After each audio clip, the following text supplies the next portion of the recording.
Welcome back, everybody. It's Thursday, April 27th. John Aravosis here with the Aravosis Report, here to talk to you about the latest news from Ukraine. As always, I'm going to get TikTok going over here. And in the meantime, usually we wait about 3 minutes or so because it takes a minute for folks to arrive. So let me, like I said, get TikTok. Maybe introduce yourselves where you are from while we are waiting. TikTok. I think we're good. Go live. Yeah, that should do it. Anyway, so yeah, introduce yourselves if you would. Let me adjust my color. Well, maybe. I'm a little orange today. That's okay. Anyway, are they going to let me? Nope. TikTok got rid of the freaking. I hate you, TikTok. I didn't put up my my list of topics on YouTube. Boy, sorry guys. Running around like a lunatic today. There we go. Anyway, introduce yourselves if you would. So TikTok totally, I've got to remind myself later to complain. They totally got rid of the option where I can scroll and see people's comments really big because that was just a little too convenient to have for the last year and 2 months. So thank God TikTok got rid of a really convenient feature because anybody who's over 40, actually 35 even, can tell you the script on TikTok is a little small for your eyes. So now reading your guys' comments, I've got to go like this because TikTok is being evil. Anyway, I have a theory. By the way, we're waiting. Welcome, everybody. But we always wait about 3 minutes to start the show for people to join us. But yes, my little pet peeve is that we have a lot of young engineers out there who are in their 20s and never think of anybody else. And they never think of the concept that when you're not in your 20s, your eyesight starts to go and you can't read anymore without glasses. So that all the little font, like Google Maps. Have you noticed when you zoom in on Google Maps, how like the script just gets smaller and you're like, what are you doing? Young people. Same thing on TikTok, getting rid of the function now where I can scroll right and I can actually see the comments really big. Who needs it if you're 25? Anyway, it's a conspiracy of young engineers, I'm telling you. All right, guys, another minute and then we will start. Welcome, TikTokers. Welcome. I will flip my camera. Excellent idea, TikTokers. Thank you for that. Sorry. A little bit of tea, dumping tea on myself, of course. God forbid I don't do that. Anyway, we are going to start in about 30 seconds, folks. So welcome, welcome, welcome. Woo! All right. Well, welcome, everybody. I am John Aravosis. This is the Aravosis Report. You guys know how this works. Any of you who are new don't. I've got TikTok over here on my iPad. I've got YouTube over there on my laptop, along with Twitch and other services. So that's why you guys will see me kind of going back and forth because I got catering to all here. The way the show works, first half of the show, I do the news. Second half of the show, I take your guys' questions. On TikTok, you can submit questions anytime via the Q&A link that's in my profile. So feel free to go find that and use it. For the rest of you, obviously, you can use questions, comments box at the bottom of your screens. I very much appreciate the super chat questions or just the super sticker gifts because they are how I survive and keep doing this. And the same thing for the gifts on TikTok. Only make a quick pitch for it, but I do this for free, and I've been doing it since the war broke out, and nobody pays me. The only people who pay me are you guys, and I do this as my job. So in other words, the same way you pay your bills from your job, I literally pay my bills with the gifts and everything you guys give me. So please do keep them coming if you can. Thank you, Elle, for the hearts there. And let's get rolling. So today is day 427 of Vladimir Putin's 10-day special military operation in Ukraine. Thank you. Who's that? Oh my God. Wachitadad. And oh my God, I'm going to die here. Oh God. All right. I'm going to need help. And Dankeschön. All right. I'm going to need help from the mods on TikTok real quick. Sorry. But because TikTok got rid of a feature where during lives you could swipe right and it would make the comments really big on the screen, I can barely read the comments. So when I'm actually reading my script and people put gifts up, I cannot find the gifts. So if you guys can remember, although I know it goes by quickly, try to pin the gifts. Like when somebody, like I can see Shane's right now, but when somebody gives a gift, one of the gifts that pops up big on the screen, if you can try to pin it for a second, it might help me find it. But again, we're dealing with TikTok being evil to me. All right, let's keep going here. Oh my God, evil, evil TikTok. All right, guys. So, really interesting breaking story that I'm going to guarantee most of you have not heard about unless you are on my Discord, because in my Discord community, we've been talking about it. So get this. Oliver, what is it? Oliver Alexander. Great guy. Thank you, Goddess, for the love you stuff there, and TikTok Novice for the strawberries. Oliver Alexander is an OSINT guy, basically independent researcher on defense expertise. Very good, very smart guy. And it won't let you pin because TikTok's being even more evil. All right, Thasanga, thank you for the flowers. I'll just have to keep scrolling, but boy, they don't make it easy.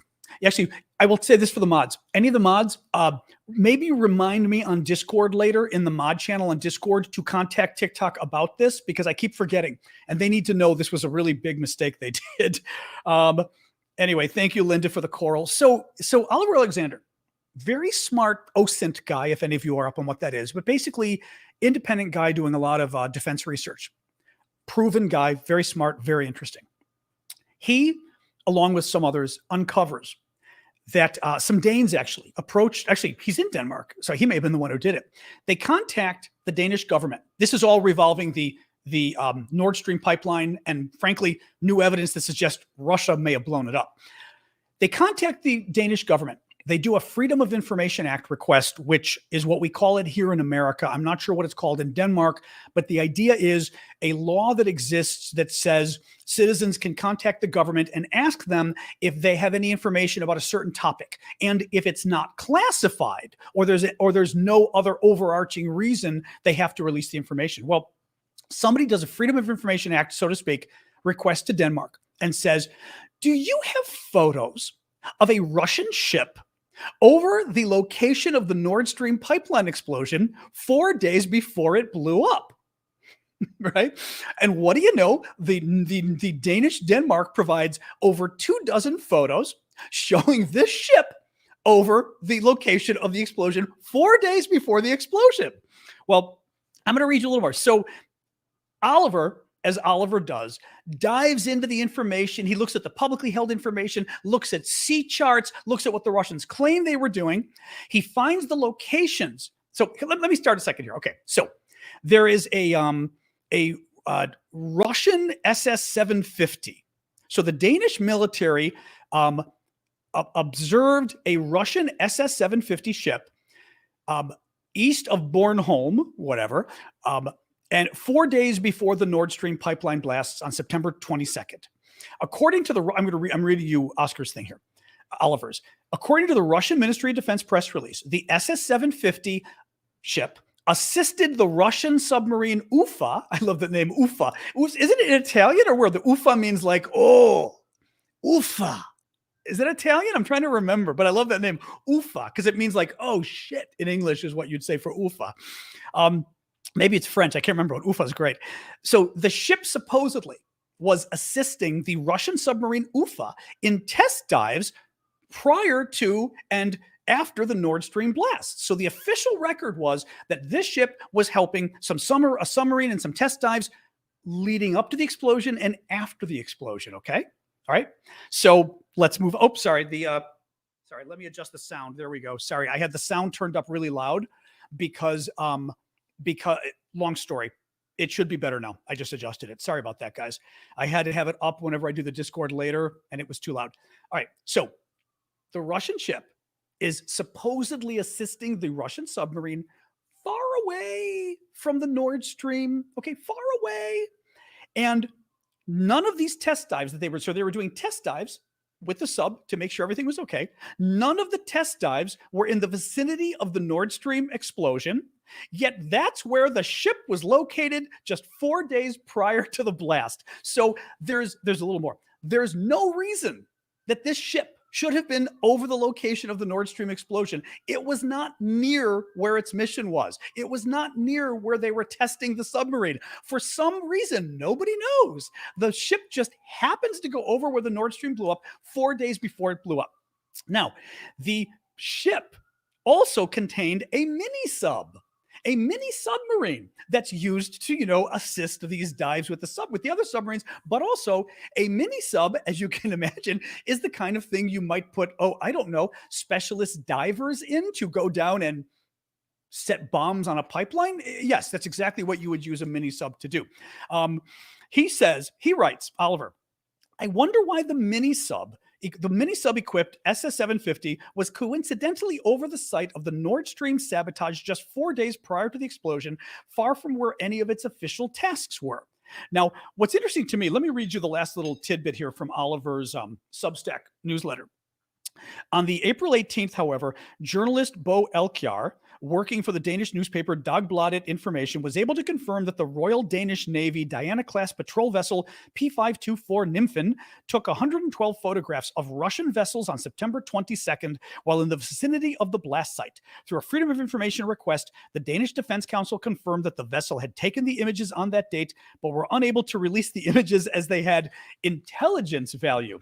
Well, subsequently, they were able to get about 24 of the videos of the images. Final point I'm going to make here is Denmark didn't release. Why are we finding out now, right? Why are we finding out now that at least, no, this is not proof that Russia blew it up. It is proof that, how do I want to phrase this? It's proof that Russia possibly blew it up.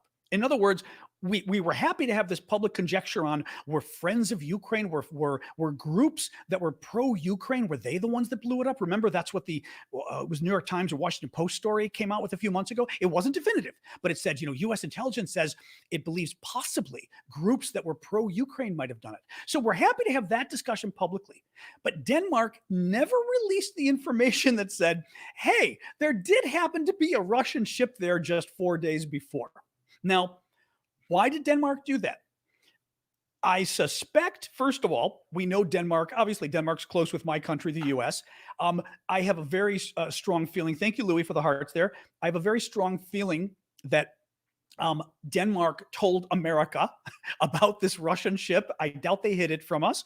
I also suspect that President Biden might have been the one who asked the Danes not to go public with the information. I think for whatever reason, we didn't want to have this happen. I don't know why. But it's really messed up.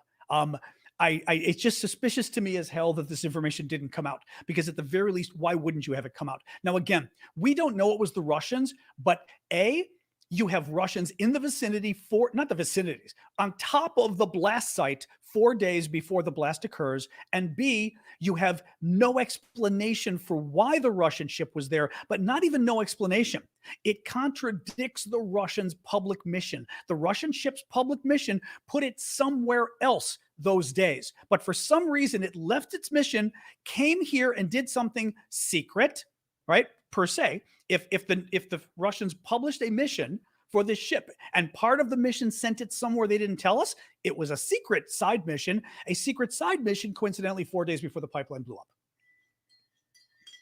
And on that, I am twirling my tea, having a sip, and we'll go on to the next story. But as I told you, this is interesting. Now, I will make a final point, because again, I am no fan of Russia, you know that, and I support Ukraine in the war, but I do try to be fair, not fair. I try to be honest here, because I think it's important. Well, obviously, I think it's important. Thank you, Dee, for the hanging lights. I don't want to give you guys incorrect information. We don't know that Russia blew it up. Okay, we don't know.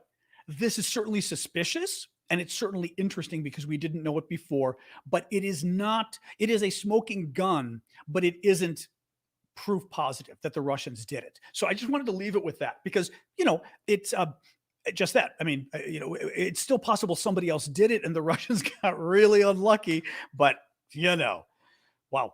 Exactly. Motive, access, and opportunity. Exactly. Dave Wilkins is going through sort of the legal analysis of it. They had access, they had opportunity, they had motive. Anyway, so next topic, Ukraine is wet. I'm calling the next topic. So this is dealing with the counteroffensive. So you know that we are waiting sometime soon, we think, for Ukraine to begin fighting back against Russia. Well, fighting back, but for launching a big counteroffensive against the Russians. And as of today, at least, I was watching the broadcast today on the news.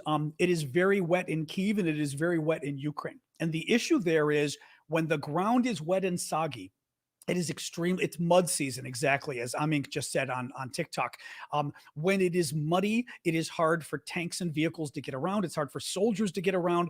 Tanks have to stay on the main roads. If they've got to stay on the main roads, it makes them bigger targets. I mean, think about it too, right? Tank likes to be somewhat hidden. If you're on the main road, Good luck hiding on a main road.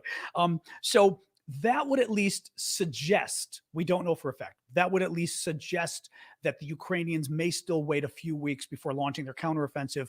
And again, I'm not telling you anything that the Russians don't already know. This is not rocket science, but it is interesting, and it's funny when the U.S. I think both times actually that the U.S. Declared war on Iraq. The first time, at least I remember, it linked up with the phases of the moon. And I forget now, you guys would know, some of you military folks would know which way it cuts. I forget whether I want to say a new moon when it's darkest, because that way, like our planes flying, you wouldn't be able to see them in the sky. But either way, a specific phase of the moon is what you often wait for these kind of invasions. It often is at 4 or 5 in the morning, which is sort of a good time to freak out the enemy. And that is, in fact, when I think the first invasion of Iraq happened. So anyways, my point is, talking about the mud, these are actual issues taken into account when deciding, when making decisions about war. Yeah, Dawn, exactly. So Zaporizhia, this was really, actually, let me tell you first about the deportations, and then we'll talk about the Zaporizhia nuclear plant, which also has some really bad news. Putin signed a decree allowing for the deportation of Ukrainians in the occupied territories if they refuse to take Russian citizenship. So, on the handy dandy map that which I've got to tighten up soon, it's getting a little loose here, that the Russians are occupying all of this 18% of Ukraine, all right?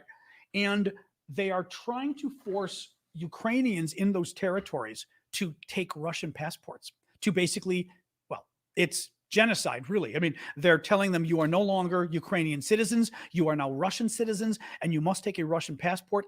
And basically, it's a Russian passport to do anything. People who work for the local government, I mean, you could be the garbage collector. If you don't get your local passport, they don't pay you. I mean, it's really, they have lots of different ways of forcing you to get the passport. And what they're saying now is, Putin's decree says, if you don't get the passport, we're simply going to deport you. We are going to kick you out of this territory, kick you out of your home, and send you, well, knowing the Russians, I doubt they would even send them to liberate it, to free Ukraine. They would probably send them off to be killed, or they would send them off to Russia, or God knows where they would send them. But it's one more piece of the genocide that we're seeing the Russians do, in the sense that they are trying to literally erase the Ukrainian identity. And that is the definition of genocide. Zaporizhia. So I wanted to talk about this too. The nuclear plant, really creepy news today. So Ukraine's got a couple nuclear plants. Remember, Russia was messing around with Chernobyl in the north, and Chernobyl north of Kyiv, more or less around here. The Russians occupied it in the first month of the war, and then they left it because the Ukrainians got that territory back. Then the Zaporizhia nuclear plant in the region of Zaporizhia, down here, actually all the way up at the tip, southern part of the river, all the way at the tip here of the river, but on the southern bank of the river. Or officially it's called the eastern bank, but in this case I'll say south because it's more obvious. There's a Zaporizhia nuclear plant. I believe it's Europe's biggest nuclear plant. It provides 20% of Ukraine's energy. Big deal. The Russians are occupying it. Well, imagery, according to the British Ministry of Defense, imagery, meaning satellite imagery, shows that by March 2023, Russian forces had established sandbag fighting positions on the roofs. The roofs. We'd say the roofs, wouldn't we? The roofs? The roofs of several of the 6 reactor buildings. Russia has controlled it since March of 2022. This is the first indication of the actual reactor buildings being integrated into tactical defense planning. This is all from the British Ministry of Defense. Russia has likely constructed these positions because it is increasingly concerned about the prospects of a major Ukrainian offensive. The move highly likely increases the chances of damage to the safety systems if fighting takes place around Zaporizhia. Now, they add that, and they're right, but I want to put another caveat. The Brits add that it is unlikely that fighting with simply guns and things like that, is even artillery, is going to blow up the plant. That's not the danger. The danger is that the fighting around the plant destroys in some way the safety systems for the plant, that they destroy the electricity that's generated, that is provided to the plant for backup power, right? If the plant gets taken off the electrical grid, the water that is circulating in the plant to keep the fuel rods from overheating and melting down, right, or blowing up, either way, the water that's circulating gets shut off. Thank you, Marcy, for the hearts there. Please do keep the gifts coming on TikTok, guys. I appreciate it. The water circulating gets shut off if the power gets shut off.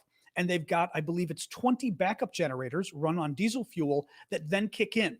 And I think they need, do they need 10? I'm trying to think if it was 12. I forget how many.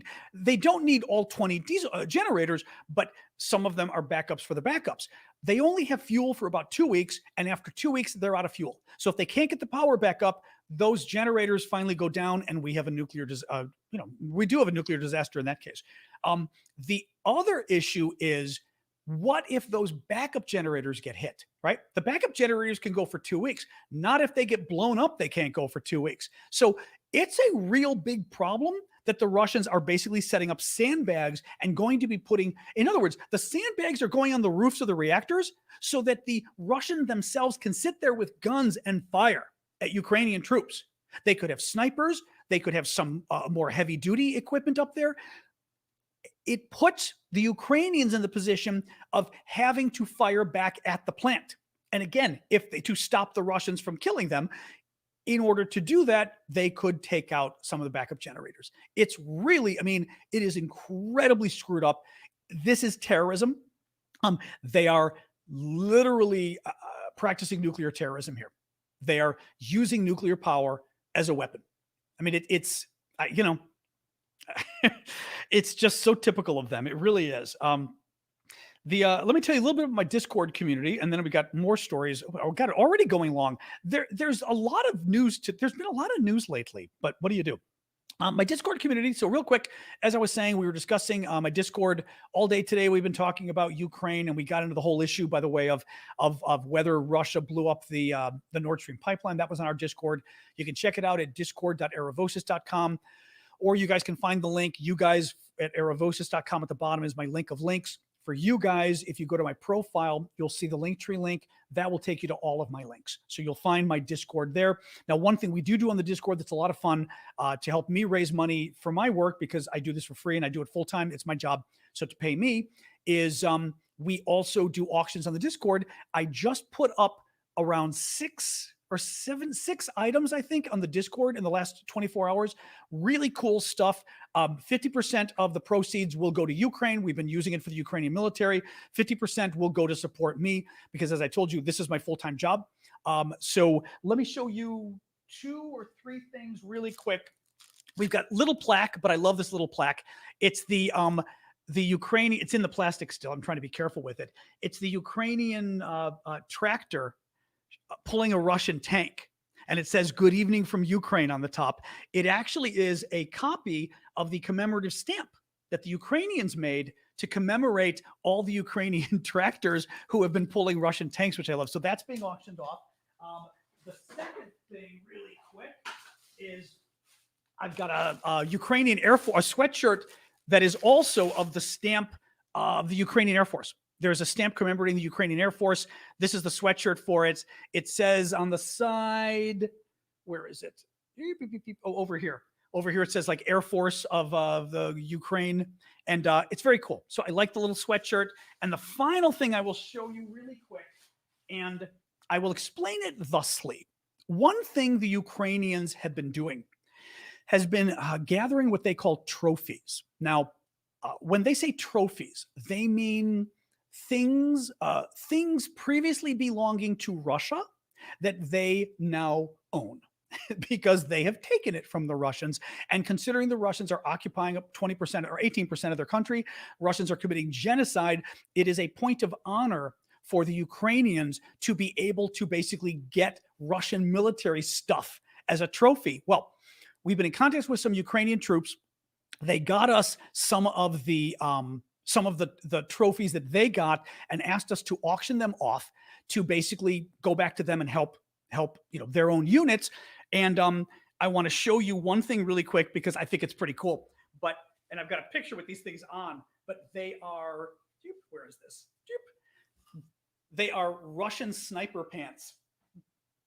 Oh, actually, you can even see how thin, there you can see how thin they are. They're Russian sniper pants, but when you get close, it's kind of cool because close up you don't see through them. But camouflage, and it's part of an entire outfit that we've got that Russian snipers use to basically hide themselves. They're really cool. They're really cool. It's yeah, me in Ukraine. It's in any case, the idea behind it, as I said, is to make some money for the troops. 50% of the proceeds I will be taking because I need to be able to keep doing this. 50% we're giving back to the troops, and it's win-win all around. So if you guys can help and go to the Discord, check it out. It's very cool. Oh, I've had them on before. I don't want to put them on right now. I'll put at the end of the show. I'll put them on if we really want. You'll have to buy some gifts for the. So, no, I'm kidding. Maybe I'll put them on at the end of the show. It's also very bad camo, apparently. From what my military friends were telling me, it's the TikTok. The YouTubers did just a terrible job of it.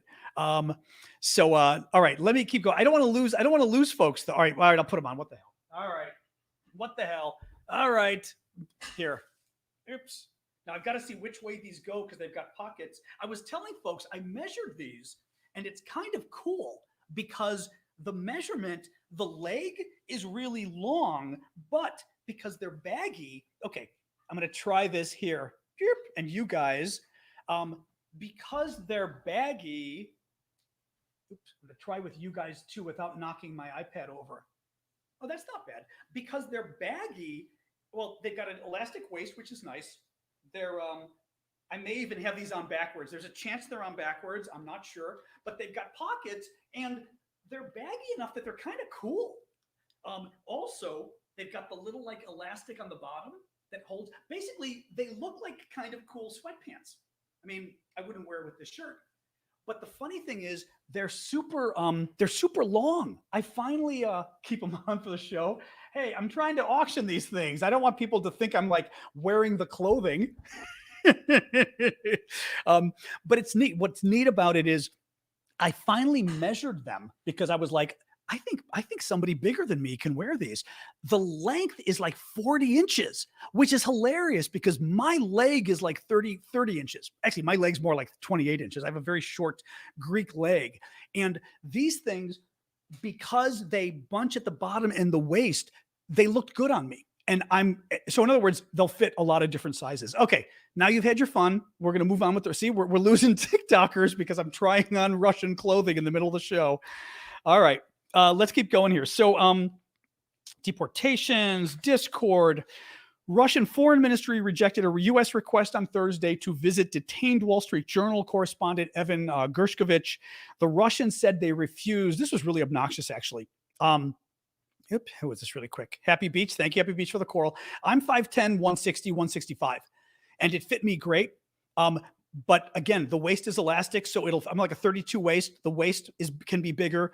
The length is crazy long. It's 40 inches. My leg is 28 inches, but it looked okay on me. It's crazy. I mean, it just, because of the way it holds and grabs, it's good. I will say the one thing the Russians did was designing these uniforms so they could fit a lot of different people. Yeah, it's funny. Yeah, tell me about the short leg syndrome. All right, let's move on. So Russian Ministry of Defense refused a U.S. request to visit the detained Wall Street Journal correspondent. And the Russians said, get this, they weren't going to let us visit him because the U.S. didn't allow Russian journalists, and there are no journalists in Russia anymore, Russian journalists to accompany Foreign Minister Lavrov when he came to the United Nations the other day. So, but again, once again, we are talking of just how bad the Russians are here, okay? It's bad enough that they've arrested an American journalist on fake charges, right? That they're basically would just arrest journalists. But they're not allowing the embassy or the consulate to visit the man, which is insane. And the reason they're doing it is because we wouldn't let like some of their spies into the United States after they did this. Now, mind you, I'm sure part of the reason we didn't do it is because they arrested him. But what do the Russians do? They retaliate, because with Russia, it's never Russia did something and we respond and it's over. It's Russia did something, we respond, and Russia has to respond again because we are dealing with bullies. And this is the issue with Putin overall we keep talking about. He is a bully, and you have got to stand up to him or he's just going to come back for more and more and more. Anyway, I mentioned this story because I thought it was so obnoxious. A collaborator was blown up in the Ukrainian city of Melitopol, which is occupied by the Russians down here. It's thought that Melitopol might be in a key location for the counteroffensive by the Ukrainians when they come in. The Ukrainians have been quite effective at basically blowing up collaborators, blowing up Ukrainians who choose to work for the Russian occupation. And this guy was a police officer who was one of them. According to the mayor, who's in exile, of course, the Ukrainian mayor, the man was a police officer. He headed the police department. After the occupation, he not only defected to the enemy, but also tricked his employees into becoming traitors. Yeah, well, he's not going to be doing that anymore. War crimes. So this was a kind of another freaky story. A lot of bad Russian news today, but I don't make the news, and I don't make the Russians the Russians. More Russian war crimes. In a conversation intercepted by Ukraine's security service, a Russian soldier admitted he had repeatedly killed Ukrainian prisoners of war by cutting their throats. Quote, "People who are prisoners of war, there is no point in keeping them. Well, because we get all the information from them, there is no point in keeping them anymore. They need to be disposed of," the Russians said. The man in question, according to the Ukrainian security services, is named Yevgeny Suchko. He's from Novgorod region, born in 1995. I'm saying this because I want the information out there. He was mobilized in the fall of 2022 and then stationed in eastern Ukraine's Kharkiv Oblast. Suchko described in detail in the intercepted phone call how he cuts people's throats, adding that he had done it enough times that he knows how to do it well. We also have a Patreon. Check out my Patreon as well. It's another way of supporting my work. It's patreon.com/Aravosis. You guys can find the link there. You guys can find it via my profile link. Just go to the link tree and click through. But Patreon's a really nice way to help creators by supporting their work. And it basically gives a donation each month, which can be very helpful, actually, if you know how much money's coming in. I won't keep giving you the hard sell, but as I said, I do this for free, and I've got to have the gifts keep coming and the Patreons and everything else, because this is my income. So please do help out, guys, if you can. CNN reported that the water supply in Russian-occupied parts of Donetsk is dangerously low. So the Donetsk region is more or less here, okay? The Russians occupy like the half of it, but the other half is not occupied. So they occupy like the southern half. The northern half is not, but there's a lot of fighting going on. For example, Bakhmut, we've talked about, is up there. Volodar down here. The water situation has gotten so bad there because of the fighting that people get, many households get just 2 hours of water every 3 days. Now, the reason is because of all the fighting going on, because of what the Russians are doing. The access to water has really gone downhill. Mind you, also, they're Russian-occupied territories, so I would not be surprised if there isn't a bit of just malfeasance and, basically people just not doing their job correctly. You'll be surprised to know that the Russians threaten nuclear war again. Surprise! We talk about this a lot because the Russians bring it up a lot. And I bring it up a lot because it's absolutely freaking stupid every time they do this. The Russians bring up nuclear war because the war isn't going well for them. And they know that, unfortunately, they know that a lot of our leaders, especially, frankly, President Biden, has said repeatedly, we can't go to war with Russia because Russia has nukes. And if you make us give planes and everything to Russia, we're going to have a war. And per se, it's going to be, Biden literally said, basically, per se, it's going to be World War III if we go to war with Russia. Now, the problem with that was World War III means nukes and the end of the world. It's a euphemism. The problem with that was, this is not Medvedev. This is different, Milos. Thank you, Anthony, for the super sticker. By constantly talking about, and Biden doesn't do it as much anymore, but he did at the beginning more than enough. By constantly talking about how afraid we are of going to war with Russia at all, because per se, if we go to war, it's going to be, everyone's going to die. If I'm the Russians, I need to keep convincing you that we're going to war because you're terrified of going to war with me. And you've already said, if you go to war with me, we all die. Then my job is to simply convince you that I want to go to war with you, that I'm about to go to war with you. And you, Biden, and France and Germany need to do, thank you, BJ Gator Girl, need to do everything possible to stop me from going to war with you. And if that means don't give Ukraine planes, don't give Ukraine tanks for a year, don't give Ukraine long-range missiles like the ATACMS we've been trying to get the Ukrainians, then that's what you're going to do. So listen to this from Russia today. And what I also love is there's a contradiction in here, and I want to see if you'll pick it up. So this, I believe, yes, this is from the Foreign Ministry spokeswoman, Maria Zakharova. Listen to this. We will do everything to prevent the development of events according to the worst scenario. She's talking about nuclear war. We will do everything to prevent the development of events according to the worst scenario, but not at the cost of infringing on our vital interests. I do not recommend that anybody doubt our determination and put it to the test in practice. So she's saying we are going to do everything we can to avoid nuclear war, but not if America infringes on Russia's vital interests, because if we infringe on Russia's vital interests, there will be nuclear war. Listen to her next statement.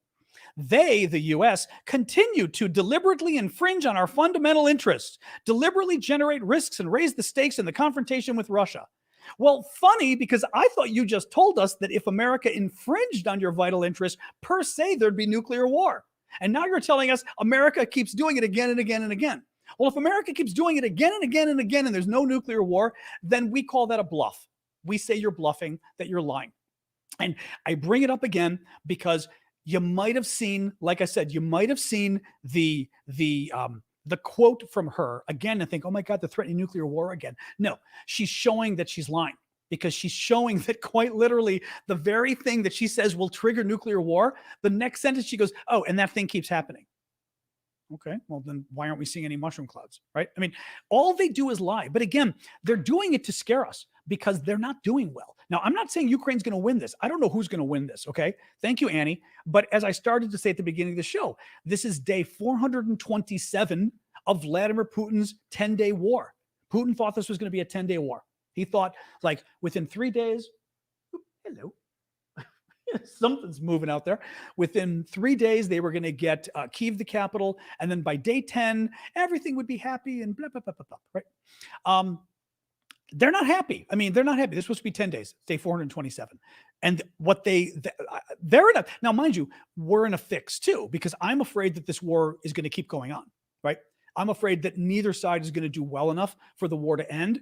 And Ukraine certainly is not going to give up. I don't blame them. I wouldn't give up too. If you not only held 18% of my country, but you also were committing genocide and stealing my country's children and everything else, right? There's no way I would give up on that.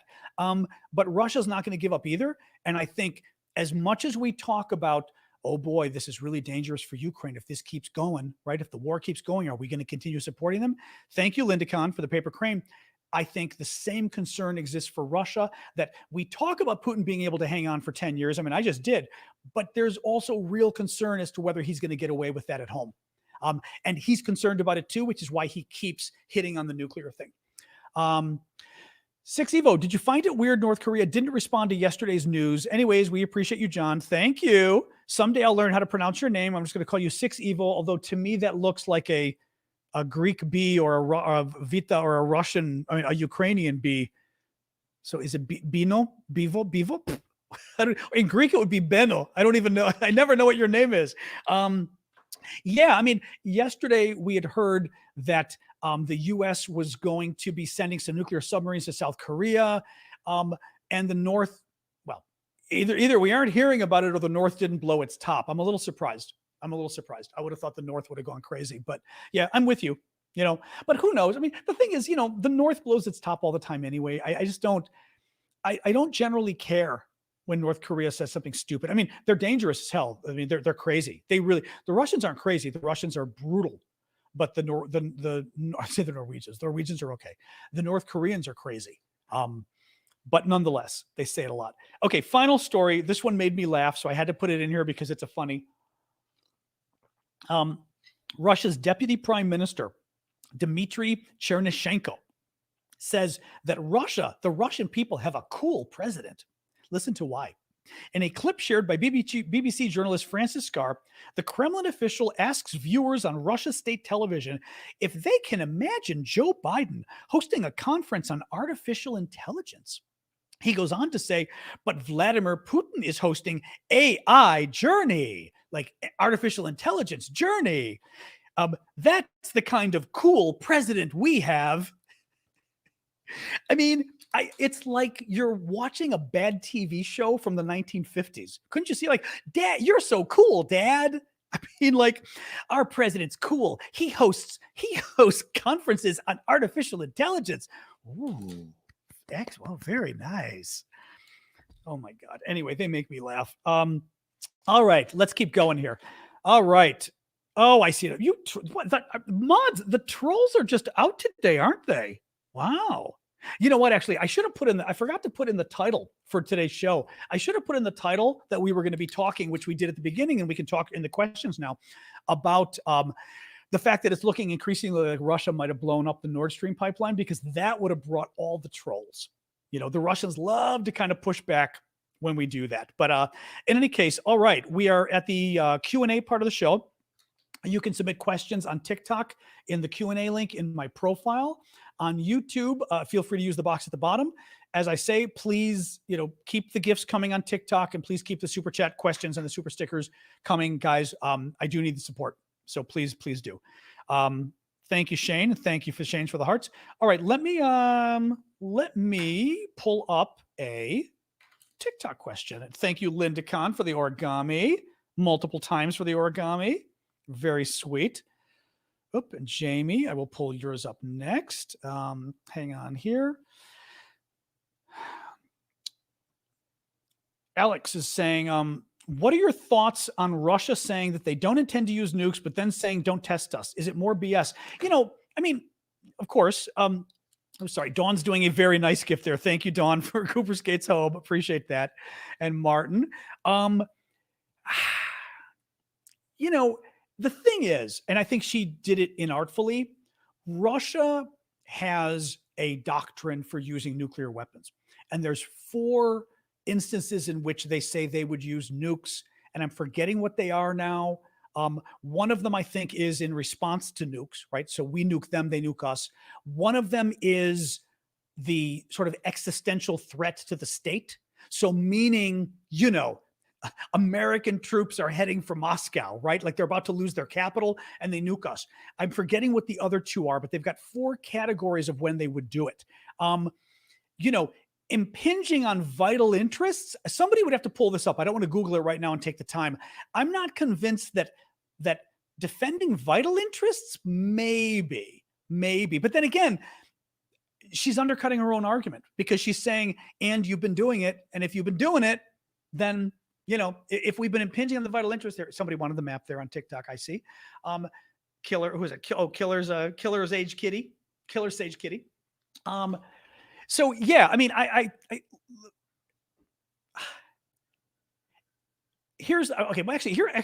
like thinking this as I'm talking to you. I think the problem Russia has with this is we know Russia would use nukes if we use nukes first. We're not going to. I mean, I'm just saying, like, I know U.S. policy. We're not going to. So you get other situations. Thank you, Ali, for the hat and mustache. You get other situations such as, Russia's existence is at stake. Well, Russia's existence isn't at stake unless we are literally about to take Moscow.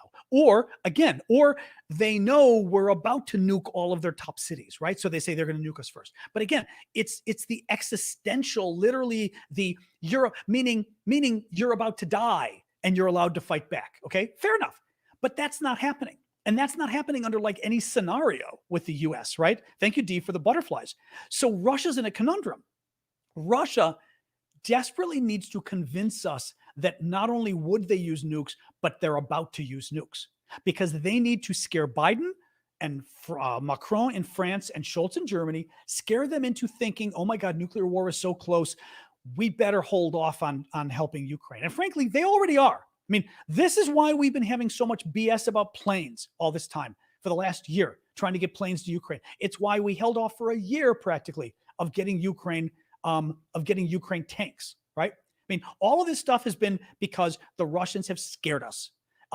But because Russia's current doctrine for using nukes doesn't predict they're going to use nukes, thank you for the hat and mustache, Killer Sage Kitty again, because their doctrine says they won't, right? Because their lives aren't at stake.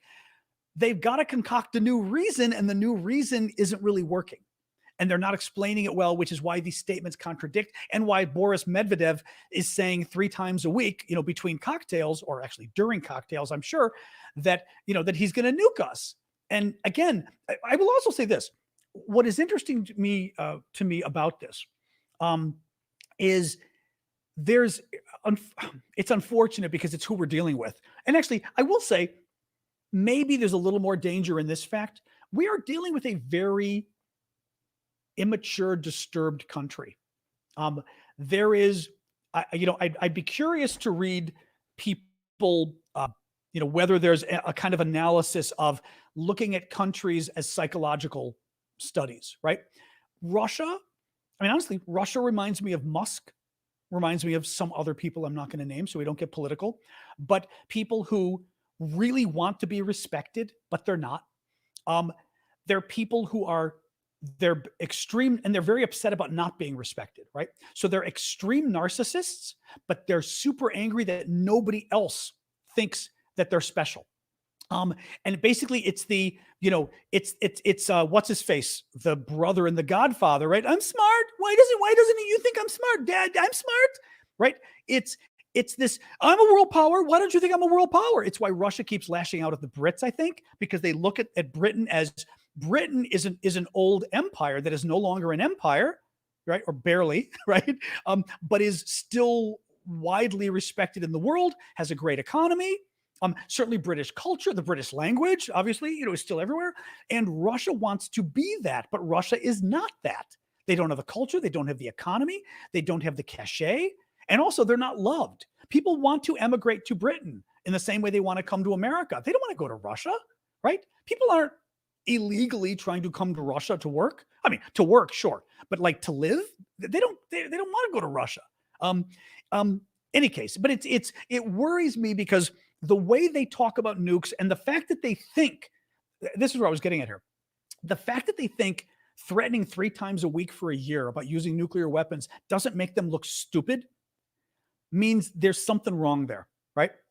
How do they not look at themselves and go, guys, you sound like children, right? You can't threaten nuclear war 3 times a week for a year without somebody going, that would be 1,000 times you threatened nuclear war this year and there was never a nuclear war.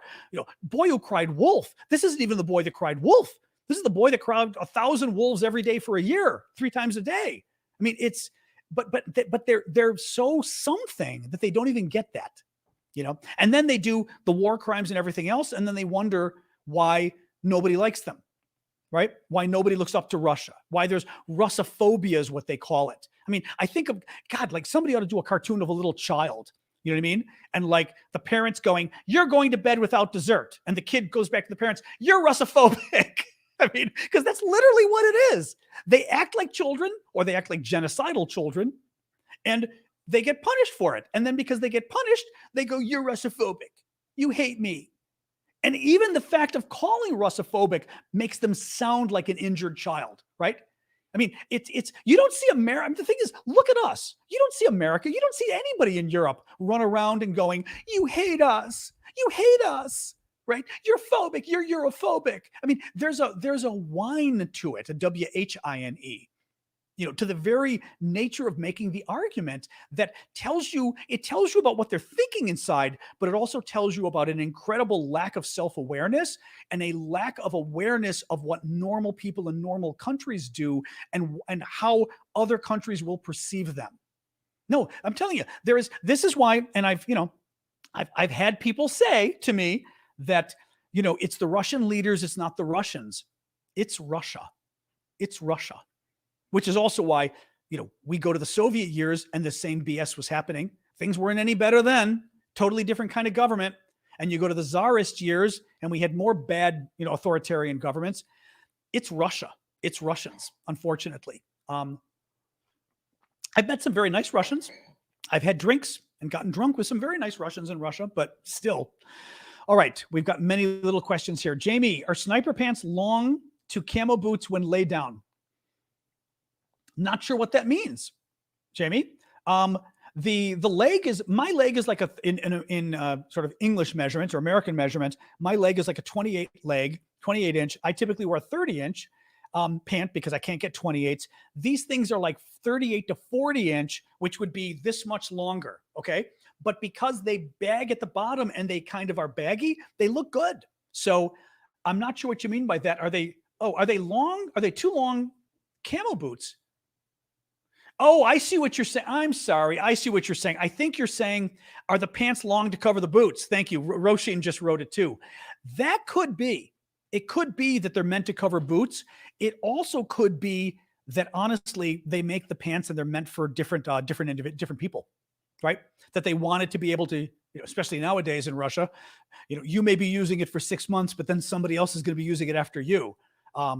So that could be it. Yeah. I don't know. I was surprised that they're that long because it fits me great on the waist, but they're stretchy, which means they're clearly meant to fit a lot of different sizes, but especially if you're wearing them over clothes.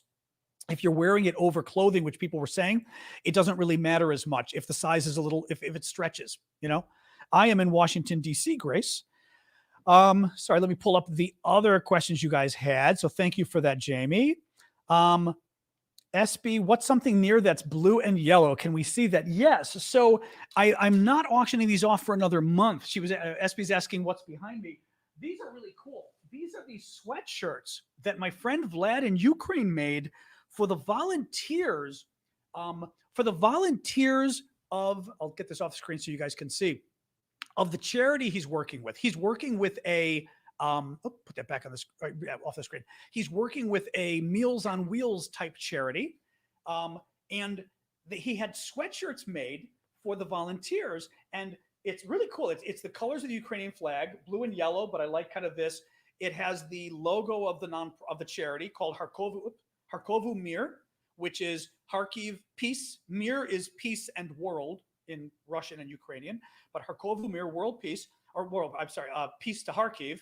And the bottom, it says it in English, and some of them, not all of them, but this one, depending on the size, also says Ukraine on the back. But what's really nice is they're 100% cotton. I was asking Vlad, they're super comfortable. I mean, it's like a blanket. I mean, it's a really, well, and again, knowing Vlad went and basically spent his own money buying these sweatshirts for the volunteers. He spent his own money on it and wanted to buy something nice, but they're really cool. But I've been auctioning them off, but because I'm leaving for Chicago on Saturday to spend a month with my mom, and somebody will be house sitting. So any of the Russians who want to come and plant bugs, sorry.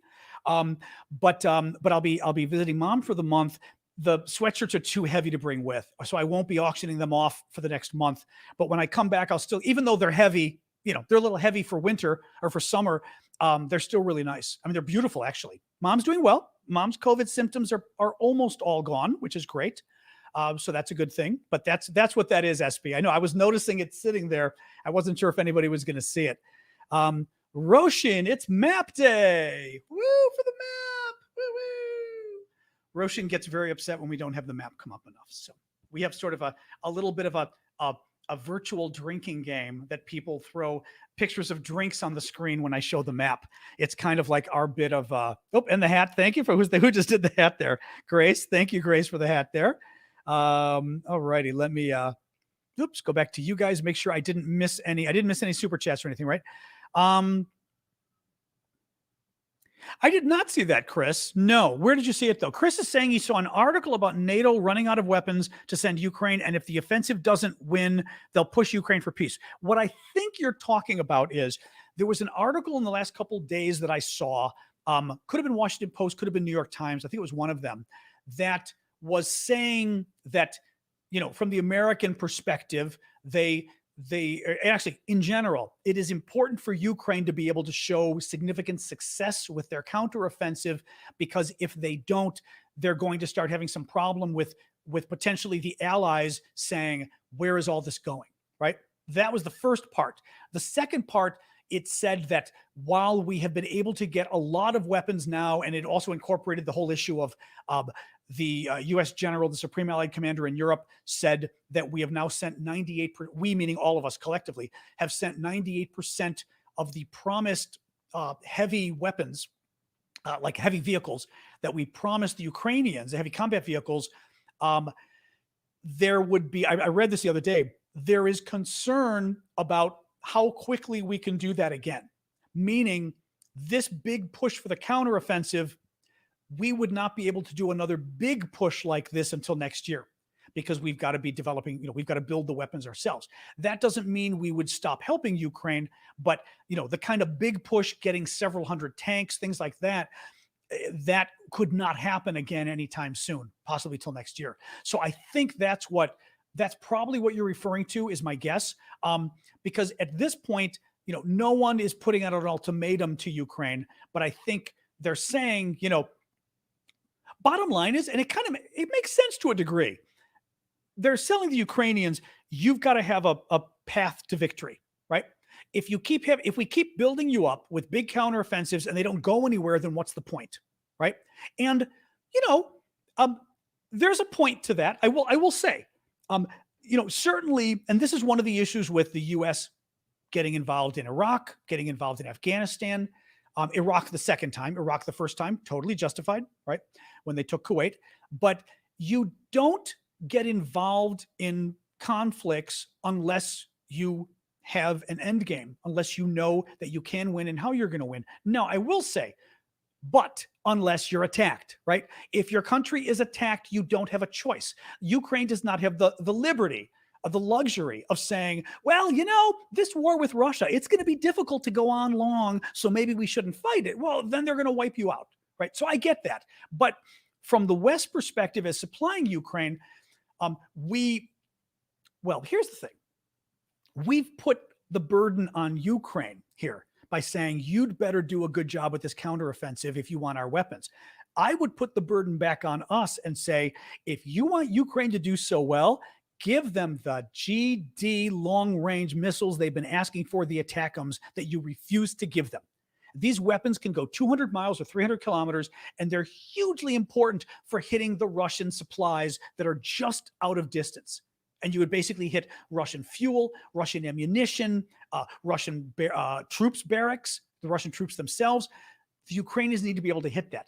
We have been handicapping Ukraine. We've been giving Ukraine a lot, but we haven't been giving Ukraine what it needs.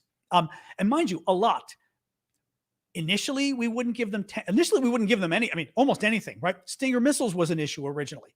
HIMARS, I've given you this speech before. We didn't give them the HIMARS systems for like 3 months. And then we gave them like one. And then we gave them another one. And the next month we gave them 2. And it was like slowly. And we made up all sorts of excuses, right? Oh, they've got to prove they can use them, this kind of stuff, right? Tanks? Oh, well, tanks were out of the question. Tanks, for 9 months, we wouldn't give them tanks. Still don't. The Patriot missiles. We're finally giving them the Patriot missiles. Finally. That took almost a year, right? I mean, we agreed to it. Was it, I forget, December, January, but they had to be trained on them. Patriot missiles. The tanks. Germany, of all things, Germany had to browbeat us to give tanks to Ukraine. I mean, all of this was way too slow, and now we're still not giving them all the weapons that they need. They say they need good fighter jets. I will say this, to date, Ukraine has not been wrong about their military needs. We've been wrong. Meaning, when it comes to somebody predicting what's going to happen next, we keep saying, remember the very beginning, we offered Vladimir Zelensky a ride because we thought Ukraine was going to get destroyed. He did not think it was going to get destroyed in 3 days. He said, I need ammo, I don't need a ride. I need ammunition. I need guns. I need whatever it was, ammo. And he was right. And they kept fighting. But the pushing the Russians back from Kyiv, pushing the Russians out of Kharkiv. I mean, every step of the way, the Ukrainians have been able to do much more than we think, but we keep double guessing them on what weapons they need and saying they don't really need tanks. They don't really need fighter jets. Well, maybe they're not dumb children. Maybe they're not total freaking morons. Maybe they know what they need. So anyway, my roundabout point here was in saying that I get a little upset when I see this conversation about, well, if the Ukrainians aren't able to do sufficiently well in the counteroffensive, then that may call into question Western aid. We haven't been giving them what they need to do well in the counteroffensive. We've been giving them what they need to do just well enough, because we don't want them to take back all of their territory. We do not want them to take back Crimea, because Biden, and I will guarantee you it's not just Biden, the French and the Germans are afraid of Zelensky taking back Crimea. So, no, it just pisses me off because, and I keep bringing this point up, but it's important because it ties through everything, right? We're going to punish Ukraine and cut off weapons and say the war isn't going well enough when we've been tying their hand behind their back. So of course the war isn't going well enough, you know? And by the way, Ukraine keeps saying this. I mean, Ukraine, I forgot what it was, whether it was the fighter jets or what. And Zelensky or somebody came out and it was really good because it was just like, boom, in your face. And he said, rather than do what we always do, where you tell us no, you tell us we don't know how to use them. It'll take too long. Training us will take forever. It's not even clear if we can learn. Can we keep it up to bip, bip, bip, bip, bip? Rather than do that and then wait 6 months or 9 months, and then you change your mind, and then you have to train us another 3 months, and then a year later we get the weapons. Can't we just skip ahead right now to the part where you say yes? Because he says every single thing you've been saying no, and it follows the same pattern, and eventually you give it to us, but it's always a year late. Why not, right? So anyway, thank you for the gloves there, Sig Sauer. All right, sorry, scroll down here. Beep, beep, beep, beep.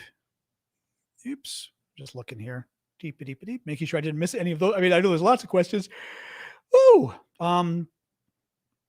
that's good. Chris Thane is saying the UK has led the way first to send tank air defense artillery first to say you can hit Russia. Oh, that's right. Hitting Russia targets over the border. The UK did do that. And the Germans said it the other day to a degree, which wasn't terribly bad. That was not bad. Let me pull up a TikTok question again here. The game plan. I don't think we've got a game plan, to be honest, Louise.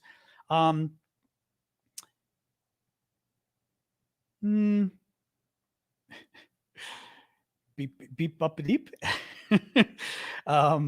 Would Agent Orange scare the Russians? I think Agent Orange would scare me. I'm not sure we should be using stuff like that. The American tanks run on jet fuel. How hard would it be to get that fuel out to them? From what I was hearing when this issue came up previously, they were talking about, thank you, Linda, for the crane. They were talking about how the American tanks run on different fuel than the European tanks. And then I heard, I don't know if it was General Hertling or who actually said, well, the tanks can actually run on both fuels is what I read. And there you go. Okay, there we go. Raven Guard just wrote what I was telling you. The American M1 tanks are multi-fuel. That's exactly what General Hertling was saying. He was saying, no, that's not really a problem. Now, I don't know whether there's an issue, meaning if you use diesel fuel, which I guess the other tanks use, does that somehow cause more problems for maintenance or something? Is there a reason you would use one over the other? Abrams putting diesel in for low maintenance. That's why we're taking so long. Okay. Not sure what that means, Chris. Jet fuel is just as clean. Yeah. Okay. I don't know. Now I did read one thing I did read today about the Abrams though, was the Abrams tank, which are the tanks that America is going to be sending, is that apparently somebody said this today. We don't know if it's true that the armor needs to be changed, that there's some classified armor on the tank that we don't want to possibly get in the hands of, we don't want the Ukrainians getting it either, but we don't want it in the hands of the Russians. But somebody else said that the optical sights, the optical sensors on the tank need to be removed or changed as well. And it was interesting because some of the other defense guys who I really trust on Twitter, I say Twitter, but I mean, they're established defense types who happen to be on Twitter. They're not Twitter defense experts, right? They responded in surprise and said, I did not know, I had never heard that there were optical sensors that were sort of super classified, so to speak, on the Abrams as well, that those also had to be removed. So I don't know if that's the case, but there you go. Well, that's good about the two fuels, at least. If this goes on long, could we see the Russian people turning on Putin? Sorry, I was going to say, I always like to try to mention who asked the question. Pod WLC or I'll get your name right one of these days. No one is expecting a revolution anytime soon. I had read something, an analysis the other day that was talking about how Russian elites, many Russian elites, meaning, the rich business people, the political elites, et cetera, are not terribly happy with how with the war and how it's going and everything. But they're in zero position to stand up to Putin, right? The people is a different question. What is interesting is, and I can you, sorry, but Troy wrote a really funny thing. Can you fill in Abrams with vodka? I'm going to guess the Russians wouldn't have enough vodka. The Russians would be like, don't you dare put our vodka in there. Oh shoot. All right. Hang on a second here. Oh, the Russian people. So one of the analyses yesterday from Institute for the Study of War was that Putin, unlike the Soviets before him, the Soviets established a real police state to keep the country in line, to keep the people in line. Putin, there's a dictatorship aspect to what he's doing, but he preferred to use the information space, meaning trying to control the airwaves, trying to control the messaging, so the people are only getting his news, that kind of thing, right? I'm like looking at this again. What's interesting about that, and then you throw in the fact they were saying that there was talk about having the death penalty, and Putin said no. There was talk of having penalties, a 30% tax on Russians who leave the country on their income. Maybe it's even their belongings, but their income. Putin said no. The mobilization, they need 400,000 more troops. Allegedly, they're not doing it with a new draft. Because remember what happened last time? People freaked out and 500,000 to 1 million Russian men fled the country. They're doing it like more subtly. They claim they're getting volunteers, but they're not just getting volunteers. I saw a video today of them literally dragging a guy into a car, some young kid screaming. So it's not just volunteers, but Putin is trying to do it in a way to placate the regular people.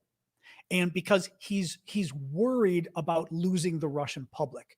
And that's that's what I was going to say. That was the question for Marion. I remember I was saying the other day for my friend Marion, and then she popped in later and I forgot my question, but I don't know if she's here today, but one of these days we have to ask her. Actually, she often watches this at night. So if she does, to ask her, knowing the Russian people like she does and the history like she does, but certainly she knows the people well. I mean, she's a super expert on Russia. Is there the danger of them rising up? Like what does it take? And why is it that Putin would be worried about the enlistment eventually potentially pissing the people off? Why would he be worried about corporal punishment, about the death penalty freaking people out? Thank you, Pauline. Because to some degree, we think of the Russian people as being kind of complacent. And again, the Russian people, we're always told that there's sort of a social compact between the Russian people and the government, which is basically, you leave me alone, I'll leave you alone. That basically, if the government can do everything it wants, as long as the sort of bread and butter issues for the people are kept okay, and the government, be as Nazi as you want to be, just don't do it to us, right? So I guess that's probably the thing with dissidents as well. You go after the dissidents, but you're not going after me on my little farm or whatever. I don't know. I'd just be curious, somebody like Marion's take on what is the real risk or danger of the Russians rising up, and when is it that they do it? Because they don't seem to do it very much, like once every 100 years, it would seem. Sasha is doing very well. Bread and circus, exactly. He's able to keep them complacent in some ways, or not even complacent, but placid, right? Let me see here. Deep. Well, it depends which. Oh, thank you for the crown. I haven't seen that crown thing in a while. Thank you, Pauline, for the crown. That was sweet of you. David says BBC ran a story today that fighters in Bakhmut are running low on munitions. Now, the question is which fighters? Okay, I don't know if you mean Ukraine or Russia. Could this be a sign they're moving assets to different fronts for the counteroffensive? It could be for both. We had previously heard that Russia was potentially moving. Oh, Ukraine. Okay. We had previously heard, though, that Russia, for example, was potentially, at the same time Russia was like pouring men into Bakhmut, that they were starting to go after Volodar more in the south. They were starting to go after, is it Avdiivka? One of these days I'm going to get my pronunciation right, which consonant comes first. And some other cities they're going after in the area. instead of Bakhmut, and they were moving troops around a little bit. Ukrainians, I don't know if I saw anything on that yet, but if BBC or somebody was saying it, Avdiivka, there we go, Avdiivka. Thanks, Deb. But it's certainly look, at some point the Ukrainians are going to move troops out of Bakhmut because hang on a sec. Somebody's asking for the map, but again, it's Avdiivka. Avdiivka, but it's spelled Avdiivka. Sorry. I do better in Russian or Ukrainian because I can at least speak the language. I can read the language. So I often do better when I see things written like their way. And then the Ukrainians always have to do it a little different. I told you the Ukrainians remind me of what's his face? Steve Martin. One of his, I think I've told you guys this before, one of his comedy routines, Avdiivka, in the 1970s, when he said, like, those French, they have a word for everything. Meaning it's like, so all their language is always so different from ours. And I feel the same way about Ukrainian, only because I speak some Russian. And when I try to pronounce a word, I usually am doing the Russian pronunciation and not the Ukrainian pronunciation. So there's that. Bakhmut. So Bakhmut up here, okay. We said Russian occupied territory, all of this. So Bakhmut's right on the fringe of what Russia's occupying. Somebody did put it up there. Let me see. Avdiivka. But it could be Avdiivka. It could be Avdiivka. Is it kind of pronounced as it's probably pronounced as a short V, I'm guessing, right? You don't just say Avdiivka. I would say Avdiivka. Like af almost. Anyway, tell me phonetically, somebody who's Ukrainian, how you would write it. Avdiivka. Oh, Avdiivka. Is there a J kind of to it with the IE? Avdiivka? Sorry, I'm still trying to get the Avdiivka. You pronounce the I twice. Huh. So Avdiivka? Oh, one of those. Like Avdiivka. Like that? I'm going to keep working on this. Don't flee me, people. I'm trying to get this right. Avdiivka. So it's Avdiivka. Yeah. So the two I's mean like Avdiivka. Oh, I see what you did there with the J. So it's like Avdiivka. Oh, it's not just Avdiivka. It's Avdiivka. So it's a Y. Ah, okay. Avdiivka. So Avdiyi. Okay. But still curious if you say Avdiivka. Oh, no. Okay. You're saying Avdiivka. Okay. No, you. Okay. Avdiivka. Okay. Got it. Thanks, guys. All right. I like to get it right, but I will say your names are tough. Like I said, like the stuff I learned in Russian was very straightforward. And then I see Ukrainian names and it's always a little bit, you always have to be more difficult, you Ukrainians. I'm kidding you. Let's move on. Exactly. Let's move on. Anyway, so yeah. So you've got the Ukrainians in Bakhmut. Look, bottom line is a lot of us, Ukrainians say Bakhmut's very important. A lot of us don't think Bakhmut is strategically important, but we do think the Ukrainians have been fighting there because it's been basically the best advantage they've had to kill the Russians. I mean, meaning if your goal is as a Ukrainian to kill Russian troops or to injure them or defeat them, whatever word you want to use, you've got a choice. You could fight them. I mean, you could fight them in this town or that town or whatever town. Well, in Bakhmut, the advantage, Ukraine had a super advantage in Bakhmut. The odds were even more in their favor to make that illusion. The odds were even more in their favor. So the Ukrainians said, great, you want to fight us in a town that is a disadvantage for you? Let's do it.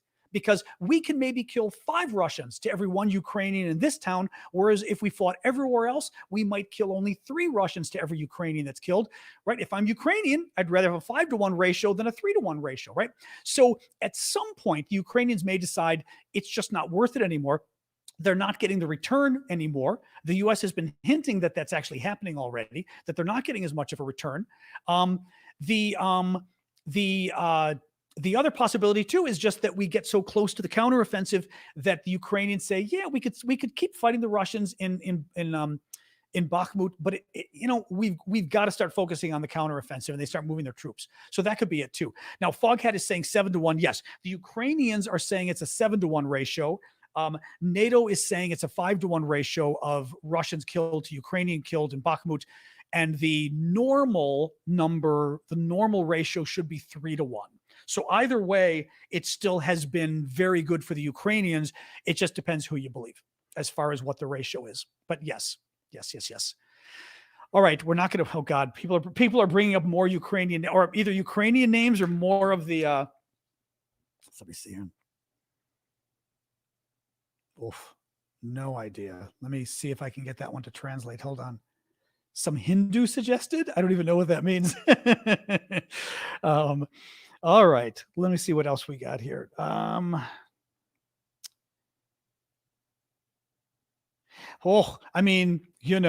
Pain Hub is saying, could the U.S. ever develop a defense system for nukes to deactivate them or something? I mean, I'm sure we're trying. Look, all the way back to Reagan, stuff on my shirt, all the way back to Reagan, remember he had the Strategic Defense Initiative, the SDI program, the Star Wars program, that was meant to use lasers, among other things, to shoot the nukes out of the sky. Didn't really work very well. We still don't have very effective ways of stopping nuclear weapons from coming at you like that. Now, could there be something like what you just said that can I've seen that town before. That's in the UK, isn't it? I saw the weather forecast once about that town, Paul. If it's in the UK somewhere, but I remember seeing that. Sorry, I'm reading the comments and forgetting what you guys are saying. Wales, there. It looked like it was Wales. Yeah, that looked like a Wales thing. Thank you, Thunderstorm, for the hat and mustache, and Pauline for the lights. Oh yeah, so I would imagine we would love to come up with an electronic way to disable an incoming nuclear missile, for example. I just have no idea. I mean, but I'm sure we'd love to, right?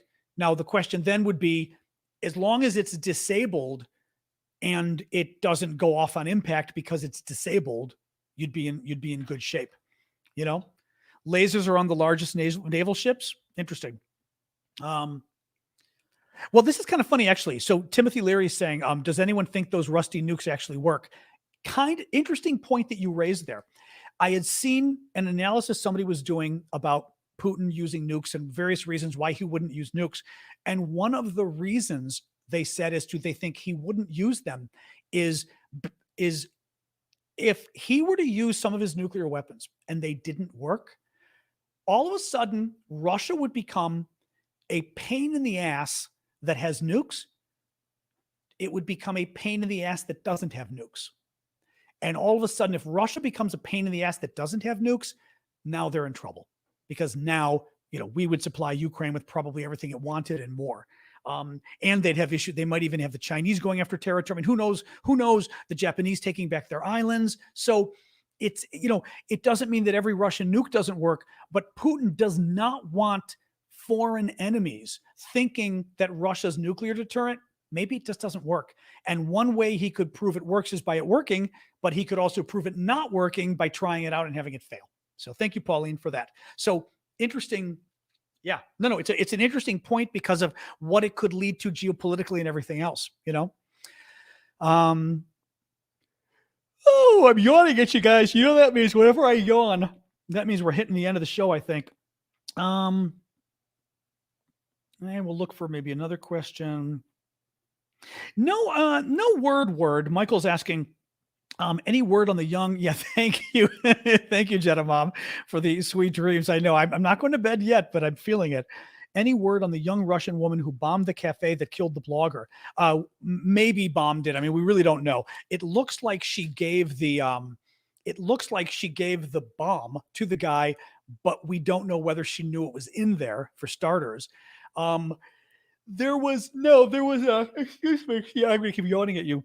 There was a story in the last week that I believe she filed an appeal. I don't know for what. These appeals don't tend to work in Russia, but she filed an appeal that I believe was turned down. And that was sort of the latest news. There wasn't any other news on it. Thank you, Henry Hedge, for Henry the Hedgehog. There wasn't really any news on it. beyond that. So no, there's nothing. This was the cafe that was bombed in St. Petersburg when a far-right nationalist pro-war event was going on, and this far-right nationalist, wannabe Nazi Russian military blogger was blown up and killed. And adding to the intrigue, the cafe is owned by Prigozhin, who's the billionaire head of the Wagner mercenary group. So all sorts of weird issues going on there. Yeah, no problem. All right, guys. I think I'm going to answer or do a quick summary, and then we'll call it quits because I'm yawning too much. Sorry. You know how that goes. I was doing pretty good on the yawns, but they're just hitting me now. Of course, I'll be up till 11 o'clock. It hits me for a while, and like I'm there. I know I shouldn't be. Are you in Latvia, really, Mysterioso? 2:23 in Latvia. Okay, fine. I'm going to stop complaining. It's only 7:23 in Washington. You're in Latvia and you're watching. I appreciate it. That's very nice of you to be watching in Latvia. I always feel bad for you Europeans, but it's hard because we looked the other day at the data actually, and around 70% of my audience are actually, let me look at the latest just for fun before I sign off. I believe 70% of my audience is American. But then the rest of the 30% is from around the world, which is kind of interesting. It's very interesting. Let me pull this up. Creator tools. I was going to keep yawning as you guys. Live center. Here we go. Let me try to pull up my analytics. Live analytics. Here we go. Let's do last 30 days to get a good number. Here we go. So 73% US, 8% United Kingdom, 5% Canada, 1% Australia, and then others 13%. Doesn't tell me the others. Now, this is interesting because usually we were 50-50. Oh, no. I believe in the past we were 50-50. In the last month, it's been 73% men and 27% women. That's surprising. We've been very much 50-50 up until now. That's surprising. The age groups tend to be what we expected before. 55 and up, 41%. 45 to 54, 22%. 35 to 44, this is ages, 18%. 25 to 34, 13%. That's still pretty good. 18 to 24, 6%. So smaller group there. Anyway, very interesting. But yeah, so it's always interesting to see the number of folks from elsewhere. But because we've got 73% American, I know other. Sorry, that's what they call you. But because we've got 73% American, I still have to skew it to American hours, which means, and even 6 o'clock at night is pushing it because it's 6 o'clock in the East. In California, it's 3 hours earlier. It's only 3 o'clock in the afternoon, which for people who are working, which is everybody, that becomes kind of difficult. So it's a trade-off. What do you do? All right, let me do my, oh my God, why am I this tired? All right, quick summary of the news of the day. Day 427 of Vladimir Putin's 10-day special military operation. Per OSINT investigator Oliver Alexander, we now have confirmation from the Danish military that a Russian vessel was over the site of the Nord Stream explosion only 4 days before the bomb went off, and there was no logical reason for why it should have been there. That was my summary on that story. Ukraine is wet. I said that because I gave the explanation. That means that the counteroffensive is going to have to wait. In principle, should wait a little bit of time until it's no longer wet. Deportations. Putin signed a decree allowing the deportation of Ukrainians in occupied territories who refuse to take Russian citizenship. Russia is militarizing the Zaporizhia nuclear plant, putting sandbags on top of the 6 reactor buildings to basically put men up there with weapons firing at the Ukrainians and getting the Ukrainians to fire back, which is really dangerous and stupid of the Russians to do. The Russian Foreign Ministry rejected a U.S. request to visit detained Wall Street Journal correspondent Evan Gershkovich.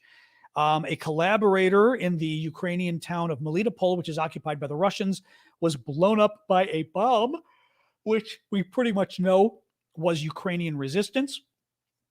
In a conversation intercepted by Ukraine's security service, a Russian soldier admitted to repeatedly killing Ukrainian prisoners of war by slitting their throats. That is a war crime. CNN reports that Russia's water supply in the Russian-occupied part of Ukraine's Donetsk region, so the region in the east of Ukraine that's occupied by the Russians right now, that the water supply has fallen so low that people are getting 2 hours of water every 3 days, which is crazy. Via Sky News, we find that the Russians are yet again threatening nuclear war, and everybody drink. And finally, the Russian people think, according to the country's deputy prime minister, Russia has a really cool president because he held a conference on artificial intelligence, and Joe Biden would never hold a conference on artificial intelligence. Okay.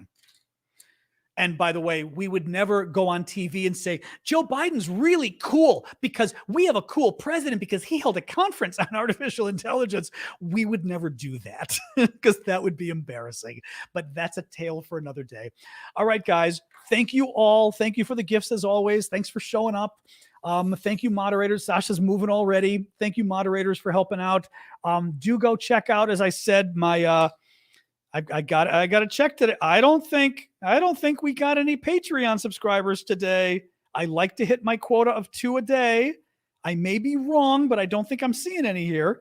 I like to try to get 2 Patreon subscribers a day because it's important. It's a way for me to get my money a little more synchronized. And frankly, if I can get enough people on Patreon subscribing, I don't have to keep browbeating you guys every day for the gifts. Although I like the gifts, and I think the gifts kind of make things fun and everything. And it frankly is a nice way to show appreciation, and it's a nice way for me to thank you.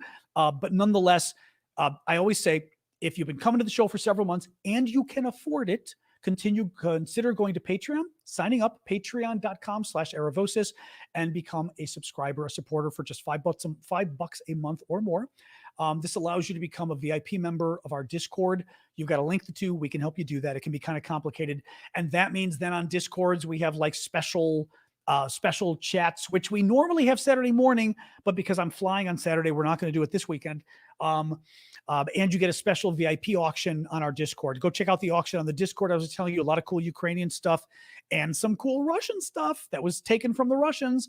But check that out too. It's very cool. You can find all the links in my profile on TikTok under Linktree, and you guys can find them all at aravosis.com or patreon.com/Aravosis.